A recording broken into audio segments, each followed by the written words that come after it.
New tonight, neighbors push back after a judge approves a controversial redevelopment project in Bushnell's Basin. It goes back to not my backyard. News 10 NBC's Tom Kowalski told you about negative neighbor response to the Burgundy Basin proposal exactly 1 year ago tomorrow.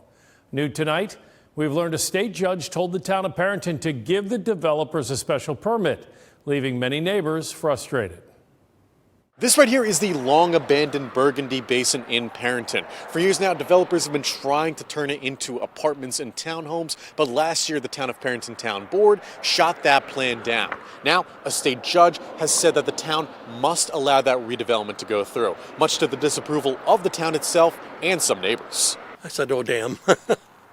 That was pretty much it. Joe Charles has lived across from the Burgundy Basin for 40 years. One of the biggest concerns for Charles and his neighbors, traffic. Especially with this one-lane bridge acting as the fastest way across the canal to Route 96, which can't be upgraded due to its historic nature. If we had a two-lane bridge there, if there were better access on Marsh Road, yeah, I could see it. Maybe not, 180 units. It's part of the reason the vote failed to pass the town board for a special use permit needed to build the 189 apartments and 20 townhomes in May of last year. Some board members also raised concerns about possible canal embankment compromises, project density, and neighborhood character. But a State Department of Transportation study says the development wouldn't have a significant impact on traffic, partly why Judge James Walsh called the town's decision arbitrary and capricious and says the town must grant the developers the permit. The developers, Carl Arena and Mike Clark, said in a statement they're, quote, pleased Judge Walsh ruled in their favor, but neighbors are still frustrated. I've seen their studies, and they said, oh, it's going to be no worse than the Basin Inn when it was a party house. But the problem is, when the Basin Inn was a party house and they let out, it lasted for maybe 15 minutes, and that was it.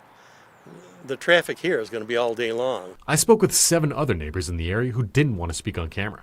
6 of them were against the project, and the town of Perinton seems to agree. Just 2 days after the judge's decision, it filed an appeal.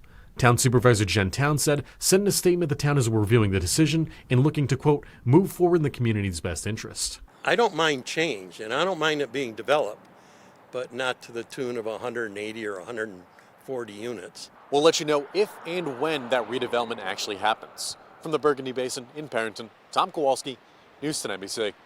In a previous town poll, 42 voters were in favor of the redevelopment, while 58 were opposed.